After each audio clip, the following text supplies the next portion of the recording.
rilevata inoltre la necessità di istituire una commissione con il compito di esprimere un parere necessario e non vincolante nella fase istruttoria dei procedimenti aventi ad oggetto pubblici spettacoli, manifestazioni, cerimonie, in generale eventi associati a esigenze di incolumità e sicurezza, composta come segue, con funzioni di Presidente, Segretario Generale o suo delegato, di membri componenti, dirigenti o loro delegati dei settori tecnico, politiche territoriali e sviluppo economico, servizi alla persona, polizia municipale con funzione di segretario, dipendente comunale designato dal Presidente.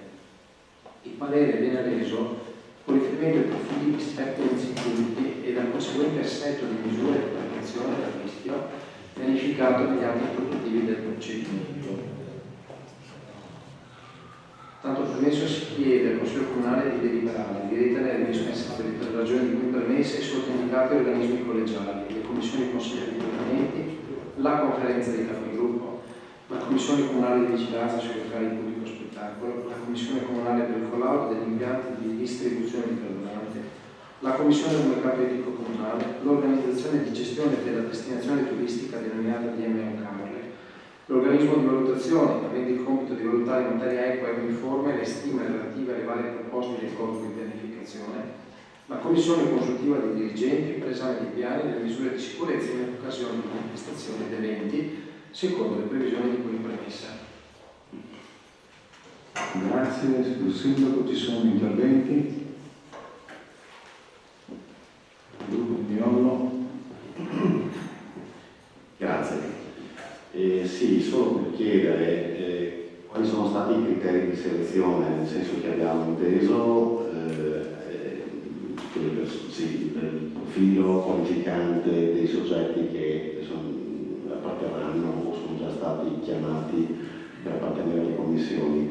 Chiedevo qual è stato il criterio metodologico adottato, cioè se c'è stato un bando, se è stata fatta una valutazione di curriculum, come sembrerebbe prendersi da quanto è scritto nel testo, oppure se è stata fatta una selezione tra diverse persone, quante, sapere un po' meglio, visto che soprattutto una delle due commissioni, entrambe sono molto importanti, ma soprattutto una è una commissione che sarà demandata ad avere un ruolo molto rilevante nella realizzazione dei piani di intervento, nella determinazione del maggior valore in quota appunto dell'edificio collettivo.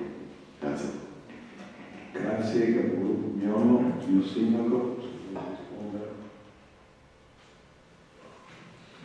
Sì, in realtà entrambe le commissioni le riteniamo molto importanti. Quella in materia di safety security perché se da un lato la normativa nazionale scarica in capo alle amministrazioni pubbliche e conseguentemente poi alle associazioni o enti che comunque organizzano un evento o manifestazione che può avere rilevanza in materia di prevenzione della sicurezza, dall'altro non dà criteri molto precisi e oggettivi, tant'è che ci siamo trovati più di una volta in situazioni per le quali non si sapeva quali fossero le misure corrette da adottare in maniera non tanto di safety che riguarda un po' una normativa già esistente, quanto in materia di security che impone di analizzare circostanze di tempo e di luogo di volta in volta. La circolare Morcone ministeriale che poi ha dato il via a questo tipo di valutazione da parte dell'amministrazione sembra più uno scaricabarile da parte dello Stato italiano nei confronti delle amministrazioni locali, come dire non me ne occupo io, te ne occupi tu, però quando nel momento poi noi mandiamo in questura piuttosto che in prefettura quali sono le misure che intendiamo adottare per un evento o una manifestazione, da parte degli enti superiori non viene dato alcun riscontro e quindi rimane in carico al sindaco e all'amministrazione comunale la totale responsabilità. Questo è stato il motivo per il quale abbiamo disposto sostanzialmente che era opportuno formare una commissione di persone competenti che poi sono rivenute sostanzialmente all'interno dell'amministrazione comunale per dare un parere se una misura piuttosto che l'altra fosse idonea a preservare l'integrità delle persone, quindi i motivi di sicurezza. L'altra commissione a cui più faceva riferimento lei, capogruppo Miolo, è quella legata alla valutazione del beneficio pubblico in materia degli accordi ex articolo 6 della legge 11 del 2004. In questo caso Il ricorso che abbiamo fatto ha elementi prevalentemente esterni, perché poi se la commissione è presieduta comunque dal dirigente del settore di riferimento, in realtà la maggior parte dei componenti esterni. I criteri sono stati quelli di non bandire sostanzialmente una procedura idonea a reperire professionalità esterne, ma è stata quella di individuare dette professionalità all'interno degli albi dei tribunali territorialmente di riferimento, scegliendoli tra i consulenti tecnici d'ufficio ai quali i giudici solitamente si appoggiano come periti estimativi, quindi competenti in materia di valutazione. In tal caso il riferimento è stato fatto all'albo CTU Venezia, all'albo CTU Pordenone. Venezia un po' perché siamo stati legati dal punto di vista giurisdizionale fino al 2012, se non erro, e Pordenone a partire dal 2012 come oggi tribunale di riferimento territoriale. La necessità poi di ricorrere ai CTU estimativi esterni per la valutazione del beneficio pubblico in materia di articolo 6 è stata determinata da una scelta politica che abbiamo voluto fare, perché se da un lato all'interno dell'amministrazione comunale possiamo ritenere di avere le professionalità atte a fare delle valutazioni riferite anche a beni destinati ad esempio alla vendita piuttosto che all'esercizio della prelazione quando ci sono i presupposti, piuttosto che altre situazioni di semplice gestibilità, in materia dell'articolo 6 abbiamo riscontrato numerose difficoltà. Diversamente ad esempio dalle valutazioni del beneficio pubblico che abbiamo approvato in giunta per il Consiglio legate alla riconversione alberghiera, 25-50, perché lì tutto sommato siamo stati in grado, prima come giunta e poi come Consiglio, comunque di dare l'approvazione delle tabelle che fossero un chiaro indice guida, un atto di indirizzo, seppur temperato, nelle valutazioni. Qui invece l'articolo 6 è molto complicato e quindi abbiamo deciso di avvalerci dell'opera di professionisti esterni che fossero però legati a competenze professionali acquisite sul campo. Grazie signor Sindaco, ci sono altri interventi? Nessun intervento, passiamo alla votazione. Voti favorevoli, voti contrari, voti astenuti. Votiamo la immediata eseguibilità. Voti favorevoli, voti contrari, voti astenuti. La delibera viene approvata. Passiamo al sesto punto all'ordine del giorno. Accorpamento al demanio stradale del Comune di Caorle di porzioni di terreno utilizzate al uso pubblico ai sensi dell'articolo 31,21 della legge numero 448 del 1998 costituenti il sedime di via Cristallo, località Calabrese. Con la parola al signor Sindaco. Adesso, che in data 17 maggio 1983, con repertorio numero 4660 del notaio dottor Ermete Buoso di Caorle, veniva sottoscritto dai signori Giro Antonio per conto della società Ottamotea SNC di Bologna Margherita C, Corazza Antonio, Corazza Luciano, Candian Davide, atto di impegno per l'esecuzione di opere di urbanizzazione in Caorle, località Ottamotrese, precisamente di via Cristallo, che con il suscitato atto di impegno repertorio 4660 17 maggio 83 reditte come sopra indicate, si obbligavano a seguito della venuta esecuzione delle opere a cedere gratuitamente al Comune le aree in manufatti realizzati. Le opere di urbanizzazione sono state collaudate in data 24 aprile 1986. A tutt'oggi i terreni costituenti parte del sedime di via Cristallo sono ancora intestati ai lotizzanti come sopra individuati.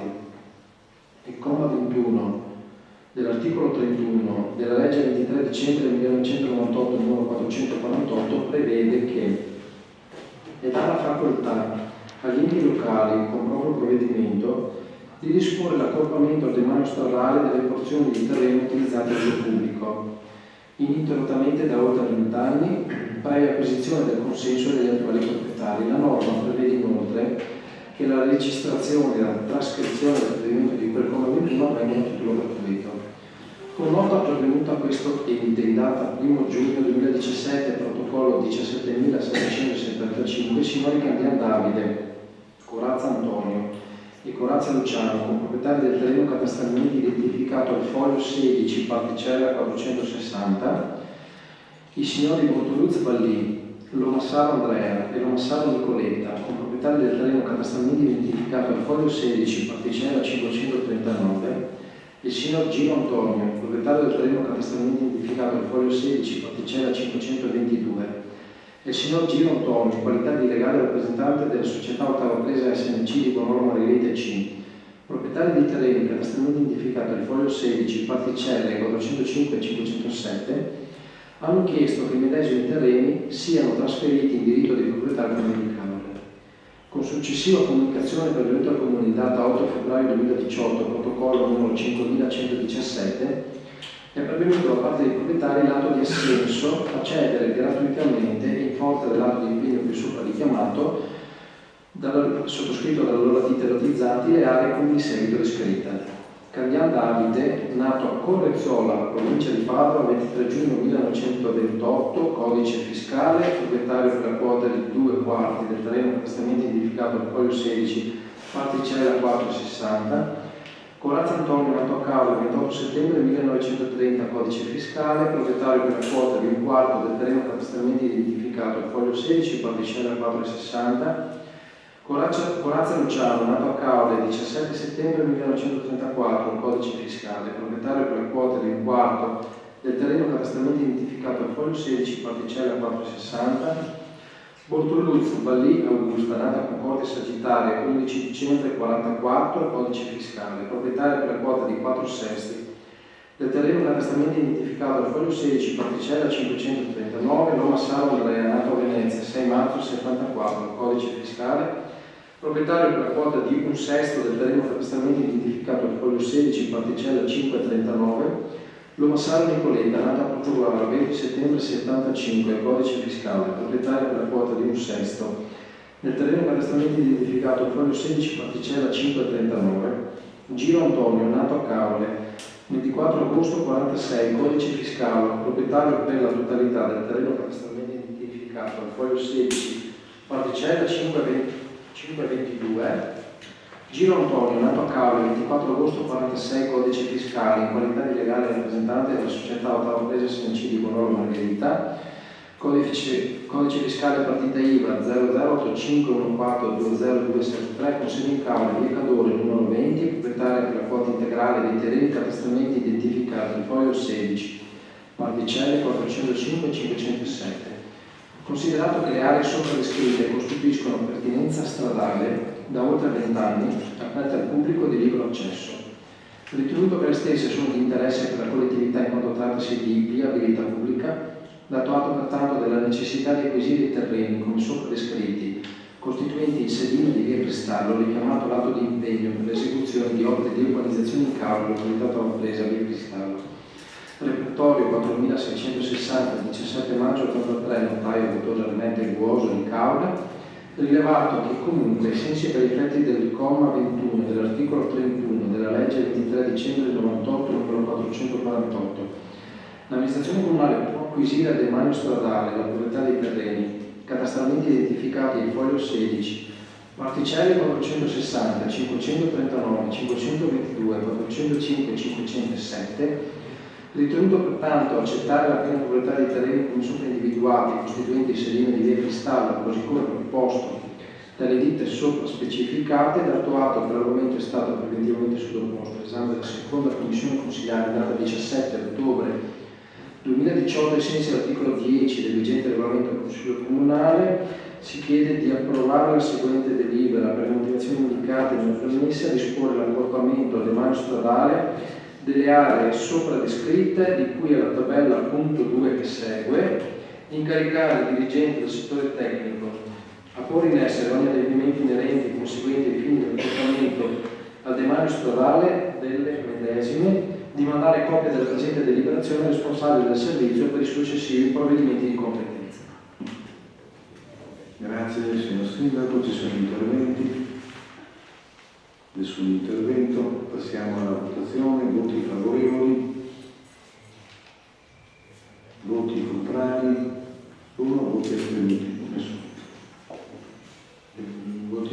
immediata eseguibilità. Voti favorevoli? Contrari? Nessuno? Astenuti? Nessuno. La delibera viene approvata. Passiamo al settimo punto all'ordine del giorno. Approvazioni norme per le procedure amministrative delle attività di somministrazione alimenti e bevande. Passo la parola all'assessore Buoso. Grazie Presidente, buonasera a tutti.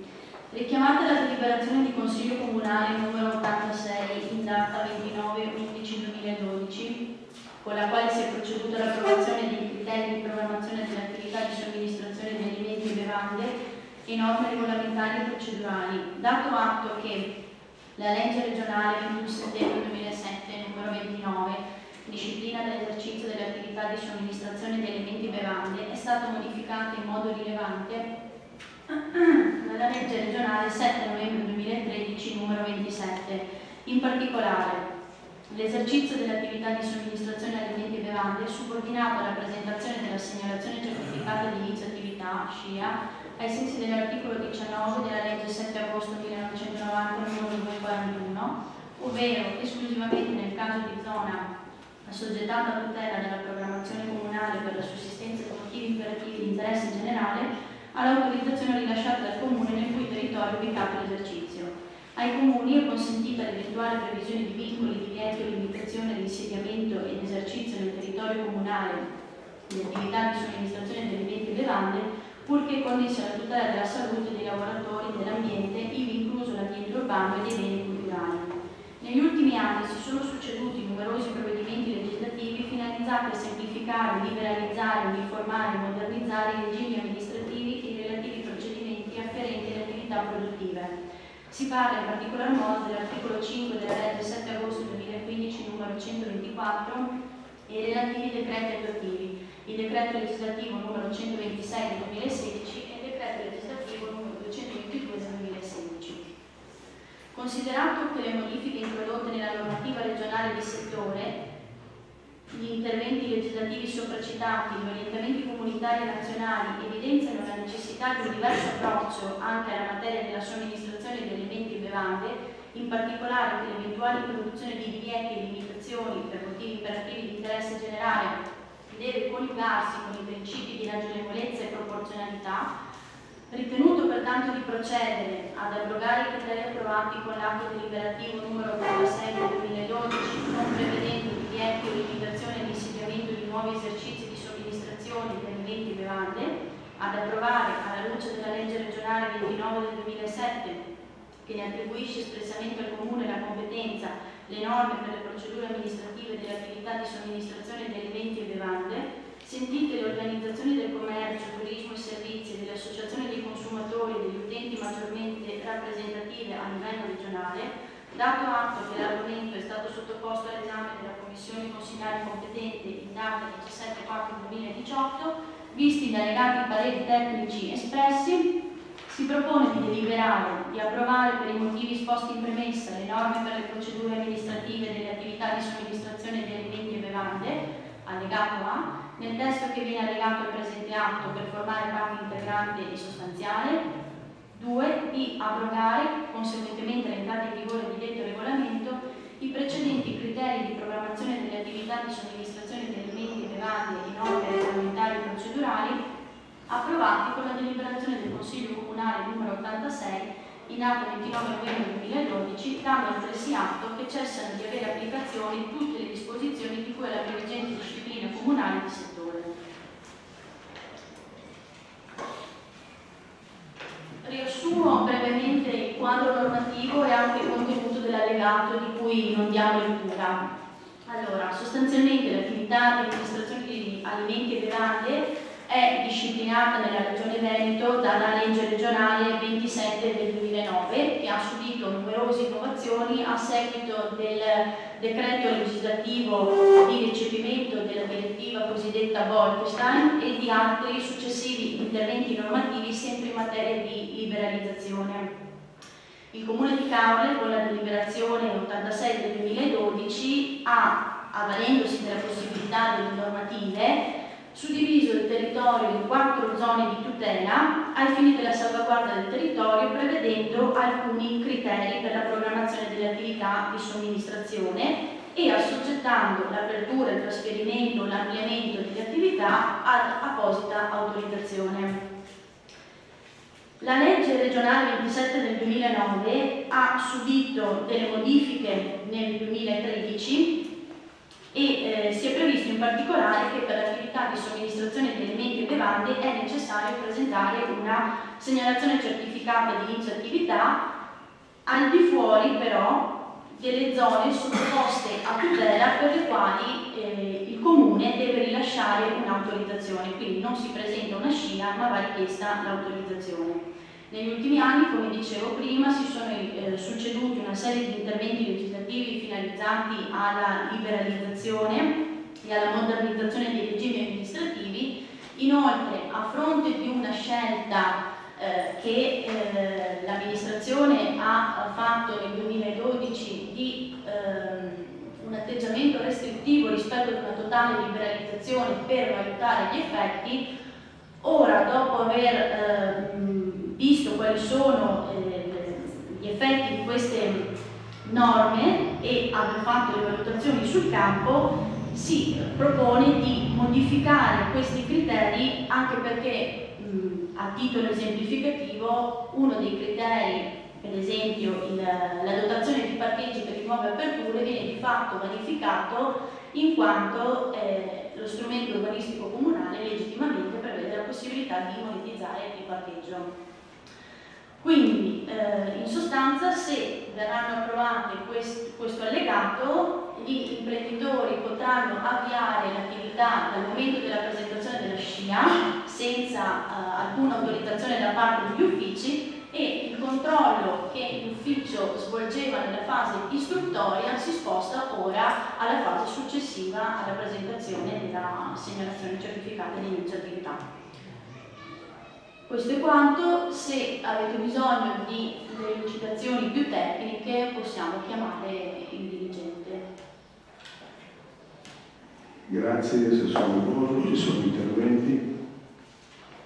Il gruppo Miolo. Grazie. Sì, noi accogliamo con un estremo favore ovviamente una delibera che va nella direzione di agevolare le attività e quindi di snellire l'iter burocratico. Questo ci fa estremamente piacere.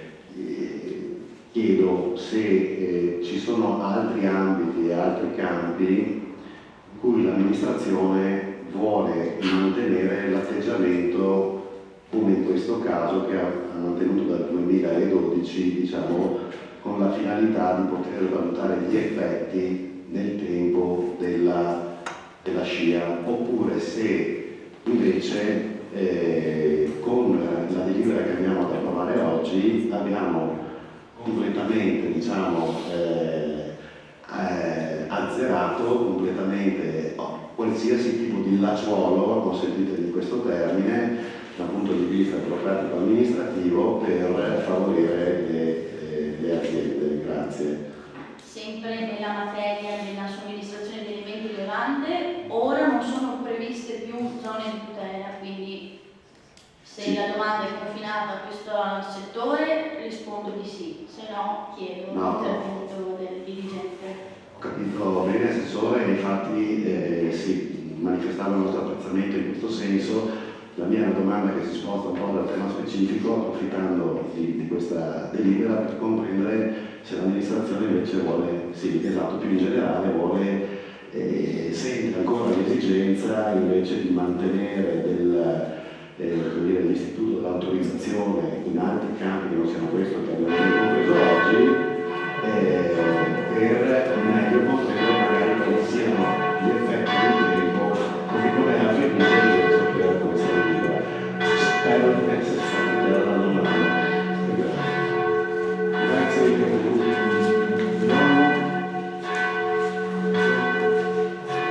Architetto Giovanetto, se vuole rispondere.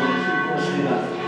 Sostanzialmente possiamo affermare che l'argomento di cui si tratta questa sera era, direi, l'ultimo residuo di quei procedimenti nati